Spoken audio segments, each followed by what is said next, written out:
Hello good evening. कैसे हो आप सभी लोग? आई होप सब एकदम बढ़िया होंगे और मस्त तरीके से अपनी पढ़ाई कर रहे होंगे। आज हम करेंगे अपना बीपेक 108 का यूनिट 10 जिसका नाम है education policy and right to education. Mainly हमने कुछ वेलफेयर सोशल वेलफेयर क्या होता है और वेलफेयर की कुछ पॉलिसीज़ के बारे में बात किया था। ऐसे ही आज हम एजुकेशन की पॉलिसीज़ के रिगार्डिंग बात करने वाले हैं कि कौन कौन सी पॉलिसीज़ है और ये राइट टू एजुकेशन क्या है। तो वही हमारा पूरा चैप्टर रहने वाला है कि नेशनल पॉलिसी ऑन एजुकेशन कैसे डेवलप हुआ है।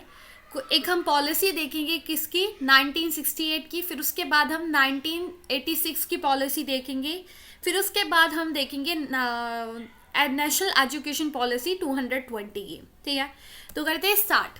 तो development in national policy on education मतलब जो नेशनल पॉलिसी है किसको लेकर, एजुकेशन को लेकर, उसका डेवलपमेंट कैसे हुआ है। जब हमारा देश आज़ाद हुआ था तो एजुकेशन हमारी सबसे पहले प्रायोरिटी थी कि हमको अपने देश का जो विकास करना है ना वो एजुकेशन के थ्रू करना है। ठीक है, तो उसके लिए बहुत सारी कमेटीज़, बहुत सारी कमीशन आती है जो स्टडी करती है कि आज के टाइम पे नाउ अभी क्या क्या चैलेंज है एजुकेशन में। ठीक है, तो एक यूनिवर्सिटी एजुकेशन कमीशन थी 1948 के अंदर और एक सेकेंडरी एजुकेशन कमीशन थी। ठीक है, तो ये क्या स्टडी करते हैं एजुकेशन चैलेंज को। फिर एक कोठारी कमीशन होती है 1964 से लेकर 1966 तक। जो ये कमीशन है ये एजुकेशन कॉम्प्रिहेंसिवली देखती है, सजेक्ट करती है, मतलब उस टाइम के एजुकेशन को देखती है अच्छे से। फिर उसके बाद ये सजेक्ट करती है कि हमको एक नई पॉलिसी लेकर आनी चाहिए, किसको लेकर, एजुकेशन को लेकर। ठीक है, जो क्या करे, अथॉरिटीज़ को गाइड करे। ठीक है जी, तो कोठारी की मतलब रिकमेंडेशन पर एक पॉलिसी आती है। कब आती है? 1968 के अंदर। जो ये पॉलिसी है यहाँ पे इंपॉर्टेंस दिया जाता है एजुकेशन के रोल को, किस लिए, नेशनल डेवलपमेंट के लिए। ये कवर करता है कि फ्री और कंपल्सरी एजुकेशन मिले सभी को और टीचर्स को फेयर पे दिया जाए, मतलब जितना वो डिजर्व करते हैं उसी तरीके से उनको क्या करी जाए, इनकम दी जाए। Language development, equal opportunity, science education और भी काफ़ी चीज़ें इसके अंदर क्या करी जाती है, इंक्लूड की जाती है। इसका सिग्निफिकेंस की बात करें तो ये जो नेशनल पॉलिसी ऑफ एजुकेशन थी 1968 की, ये काफ़ी एक बड़ा स्टेप था जो फोकस कर रहा था एजुकेशन की क्वालिटी को इम्प्रूव करने के लिए। यहाँ पे हमने मॉरल वैल्यूज़ और इस नेशनल की यूनिटी को प्रमोट करने की बात की। ठीक है, तो ये हमारा एक काफ़ी अच्छा है कि हमने यहाँ पे डाइवर्स इश्यूज़ को चैलेंज करा। इंडिया के अंदर जो एजुकेशन में सिस्टम मतलब इंडिया के एजुकेशन सिस्टम में जो भी प्रॉब्लम्स थी उनको देखा और ये हमारा इसको रिवाइव किया जाता था हर 5 साल में कि कैसा एजुकेशन जो सिस्टम है, पॉलिसी लेकर आई गई है, इसमें कितना डेवलपमेंट हो रहा है, कितना ग्रोथ चल रहा है। ठीक है, तो ये हमारे एक तरीके से डेवलपमेंट हुआ कि कैसे हमने नेशनल पॉलिसी ऑन एजुकेशन बनाया था। अब हम बात करते हैं, वही सेम बात बोली जाती है, लेकिन वही बात बोली जा रही है कि नेशनल पॉलिसी बनाई गई थी। अब हम अपने टॉपिक पे आते हैं, जो बात है अब main national policy on education 1986। अब हम 1986 की नेशनल पॉलिसी देखते हैं। तो हमारे प्राइम मिनिस्टर थे राजीव गांधी। 1985 की बात है, तो वो क्या करते हैं, एक नई एजुकेशन पॉलिसी लेकर आते हैं। उस टाइम पे जो एजुकेशन मिनिस्टर थे वो केसी पंत थे। वो एक रिपोर्ट प्रेजेंट करते हैं जिसका टाइटल था challenge of education A policy perspective. ठीक है, मतलब कि क्या क्या चैलेंज है एजुकेशन में और एक पॉलिसी के पर्सपेक्टिव पे इन 1985 के अंदर। ठीक है, तो हमारा जो पार्लियामेंट है वो अडॉप्ट करता है एक नई नेशनल पॉलिसी, किसको लेकर, एजुकेशन को लेकर, जहां पर यूनियन और स्टेट दोनों को रिस्पॉन्सिबिलिटी दी जाती है, किसको लेकर, एजुकेशन को लेकर। ठीक है, तो ये इसका काम होता है। इसके की फीचर्स की बात करें तो इसके अंदर इक्वल पार्टनरशिप रहती है स्टेट और यूनियन, मतलब सेंटर भी फोकस करेगी और स्टेट भी पैसा लगाएगी एजुकेशन के ऊपर। ठीक है, दोनों इंप्लीमेंट करने में स्टेट और सेंटर का दोनों का रोल रहेगा। नेशनल रिस्पॉन्सिबिलिटी है कि पूरे देश के अंदर क्या करना है, एजुकेशन लेकर आना है। Focus on education women, SC ST, minorities, handicraft and adult, सभी के लिए यहाँ पे फोकस किया जाता है कि जो SC है, ST है, वनरेबल क्लास है, जिनको एजुकेशन नहीं मिल रहा है उनको भी एजुकेशन प्रोवाइड किया जाए। एम है जो रिमोट डिस्पैरिटीज है उनको रिमूव किया जाए, मतलब जो डिस्पैरिटीज है एजुकेशन के अंदर उनको रिमूव किया जाए और सभी को इक्वल एजुकेशन अपॉर्चुनिटीज क्या करी जाए, प्रोवाइड किया जाए। तो ये इसके की फीचर्स थे। पॉलिसी एरियाज देखे, जो हमारा नेशनल पॉलिसी एजुकेशन था उसमें 1986 का वहाँ पे क्या मतलब कौन सी एरियाज थे जहाँ पे फोकस किया गया कि हमको गांव में यूनिवर्सिटी बनानी है। पहला तो यहाँ से स्टार्ट होता है, फिर उसके बाद वो अपनी टेक्नोलॉजीज को इम्प्रूव करना चाहते हैं। बेटर ट्रीटमेंट टीचर्स के लिए भी और स्टूडेंट के लिए भी, दोनों के लिए सर्विसेज इम्प्रूव किया जाए, ठीक है। अच्छी कंटेंट हो टीचर के पास भी और एजुकेशन को भी अच्छे से मतलब क्वालिटी वाला एजुकेशन होना चाहिए, ठीक है। तो ये सभी क्या होता है इसके अंदर होता है एनपी 1986 पॉलिसी के अंदर, ठीक है। फोकस किया जाता है कि एजुकेशन सिस्टम को डिसेंट्रलाइज के थ्रू हम काम करें, ऑटोनॉमी रहे और अकाउंटेबिलिटी रहे, ठीक है। ये एड्रेस करते हैं मैन पावर प्लानिंग को, एजुकेशन टेक्नोलॉजी के ऊपर, करिकुलम डेवलपमेंट और डाटा मॉनिटरिंग के ऊपर। अगर आपको इसे समझ आ रहा है कोई दिक्कत वाली बात नहीं है, बस समझना है कि नेशनल पॉलिसी एजुकेशन ये 1986 वाला था क्या, ठीक है। ओनली कहते हैं राजीव गांधी और उस टाइम पे कौन मिनिस्टर थे, वो सारी चीज़ें आपको बतानी है। अब हम कुछ प्रॉब्लम्स की बात करेंगे, कौन कौन से इश्यूज थे नेशनल पॉलिसी ऑन एजुकेशन में। सबसे बड़ा गैप का प्रॉब्लम था कि प्लानिंग बनाना, पॉलिसी बनाना और उसको इम्प्लीमेंट करना। एक बहुत बड़ा डिफरेंस था कि हमारी गवर्नमेंट पॉलिसी तो बना देती थी लेकिन उसको इम्प्लीमेंट करने में प्रॉब्लम आती थी, ठीक है।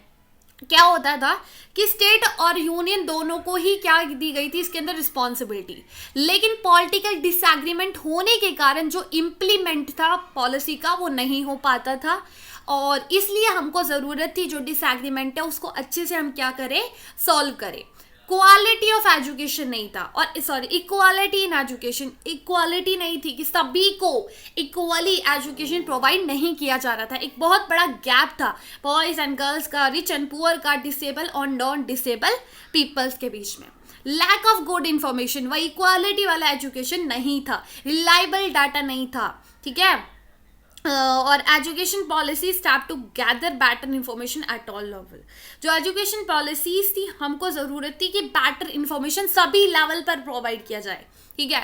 तो वही है कि क्वालिटी एजुकेशन नहीं था। नॉट एनफ टीचर और इंफ्रास्ट्रक्चर, मतलब इतने टीचर नहीं थे पढ़ाने के लिए, ना ही इंफ्रास्ट्रक्चर अच्छा था। क्लासेस में वही है कि पुराने डेस्क पड़े हुए हैं, इन्वायरमेंट बिल्कुल गंदा है, तो वही है कि इंफ्रास्ट्रक्चर बिल्कुल बेकार था, ठीक है। बिल्डिंग फैसिलिटीज़ वगैरह अच्छी नहीं थी, तो ये हमारी प्रॉब्लम्स थी। अब हम बात करते हैं राइट टू एजुकेशन की।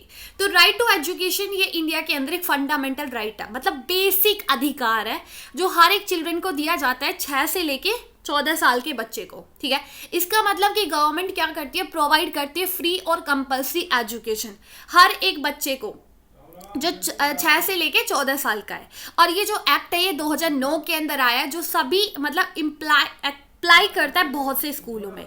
ये सपोर्ट करता है जो ये एक्ट है कि यहाँ पे इस एक्ट को सपोर्ट करने के लिए एक प्रोग्राम चलाया गया था, स्वर शिक्षा अभियान। क्या चलाया गया था, स्वर शिक्षा अभियान। ये हेल्प करता है स्टेट और यूनियन टेरिटरीज में इस एक्ट को इम्प्लीमेंट करने में। गवर्नमेंट क्या करती है, इसके अंदर शेयर करती है कॉस्ट स्टेट के साथ और प्रोवाइड करती है बिल्डिंग, स्कूल बिल्डिंग्स प्रोवाइड करना, टीचर्स को प्रोवाइड करना, लर्निंग कंडीशन को इम्प्रूव करना। तो इसके अंदर गवर्नमेंट क्या करती है, पैसा डालती है, कॉस्ट डालती है अपने एजुकेशन को बेटर बनाने के लिए, ठीक है। जो आरटीई एक्ट है ये इंश्योर करता है कि हर एक चिल्ड्रन वो किसी भी बैकग्राउंड का हो, ठीक है, सभी के पास क्या है, राइट टू एजुकेशन है। ये फोकस करता है जो चिल्ड्रंस है जो स्कूल नहीं आ पा रहे हैं, जो वनरेबल है ग्रुप है, उसको भी क्या मिले, एजुकेशन मिले। सभी डिसएडवांटेजेस कम्युनिटीज़ जो एजुकेशन नहीं ले पा रहे हैं, SC ST जो भी कम्युनिटीज़ है, ट्राइबल लोग, सभी को क्या दिया जाए, एजुकेशन दिया जाए, ठीक है। तो इसका क्या है, एक मोटिव है। जो ये एक्ट है ये एड्रेस करता है जो भी शॉर्टेज है टीचर्स की, उनको रिक्वायर्ड टीचर कितने हैं। तो इसके अंदर जो टीचर्स आते हैं पढ़ाने के लिए उनके लिए एक टेस्ट होता है, उन्हीं को ही अपॉइंट किया जाता है और उनको एक अच्छी से ट्रेनिंग दी जाती है, ठीक है। जो एक्ट है इसका एम है चाइल्ड फ्रेंडली और इंक्लूसिव लर्निंग इन्वायरमेंट प्रोवाइड करना, और physically punishment like private tuition bye teachers, ये मतलब इन प्रोहिबिटेट करता है इन प्रैक्टिसेस से। जो प्राइवेट स्कूल है वो भी इन्वॉल्व है इसके अंदर राइट टू एजुकेशन एक्ट के अंदर।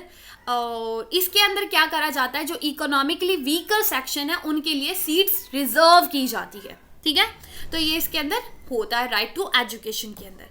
आगे हम बात करते हैं वही सेम चीज़ है कि इसके अंदर प्रॉब्लम क्या है कि टीचर का स्टोरेज है, क्वालिटी ऑफ एजुकेशन नहीं है, इंफ्रास्ट्रक्चर इतना अच्छा नहीं है गवर्नमेंट स्कूल पे, इनइक्वालिटी है एजुकेशन में, और legal challenge and constitutional concern.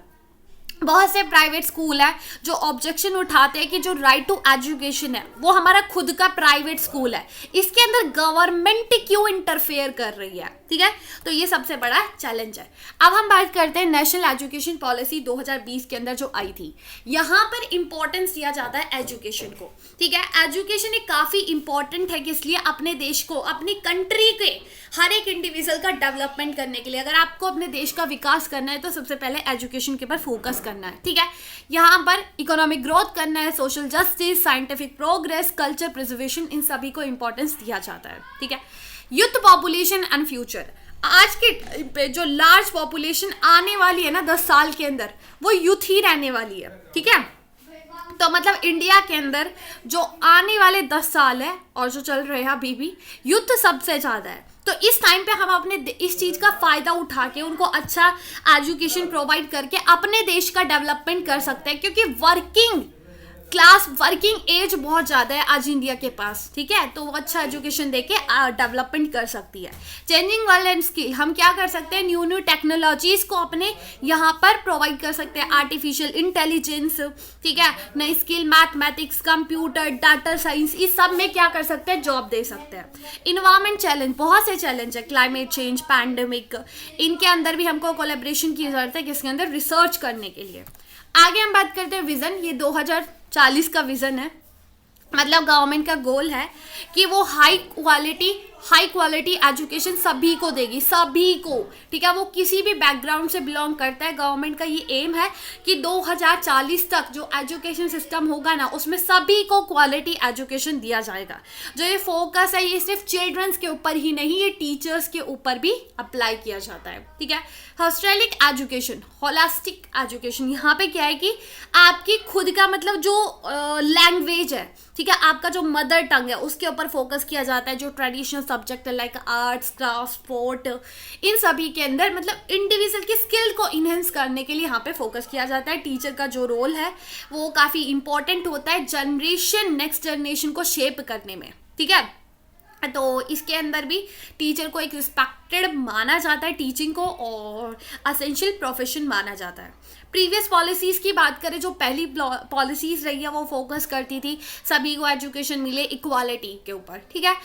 लेकिन जो ये हमारी पॉलिसी है इसका एम है अचीव करना यूनिवर्सल एलिमेंट्री एजुकेशन, ठीक है। पर्पस की बात करें, एजुकेशन, पर्पस ऑफ एजुकेशन, इसके अंदर सिर्फ नॉलेज लेना ही नहीं है, एक अच्छा ह्यूमन बीइंग को डेवलप करना, ठीक है, उसका डेवलपमेंट करना, एथिकल वैल्यूज उसको देना। तो ये भी हमारे यानी पी का फोकस करता है, क्रिएटिविटी लेके आना, एथिक्स लेके आना उसके अंदर, ठीक है, मॉरल वैल्यूज डालना उसके अंदर, ठीक है।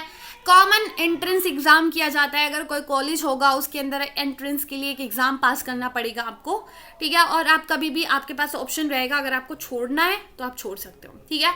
और टेक्नोलॉजीज़ को भी हमारी डिजिटल लर्निंग किया जाएगा, टेक्नोलॉजी के यूज़ से हम एजुकेशन ले सकते हैं, और आज जैसे आप घर बैठे बैठे पढ़ सकते हो, ठीक है। स्कूल और कॉलेज दोनों के वहाँ पे इंफ्रास्ट्रक्चर को डेवलप किया जाए, ठीक है। तो आज के लिए इतना ही, आई होप आपको समझ में आया होगा। बहुत सिंपल, बहुत जो आप देख रहे हो आजकल अपने आसपास का ही पूरा सब्जेक्ट था एजुकेशन को लेकर, यूनिट था, बहुत ही ईजी था। आई होप आपको समझ में आया होगा। कहीं कोई दिक्कत परेशानी तो मेरे को बताने का, और मिलते हैं नेक्स्ट सेक्शन के। सो बाय, टेक केयर, अपना ध्यान रखें, ख्याल रखें।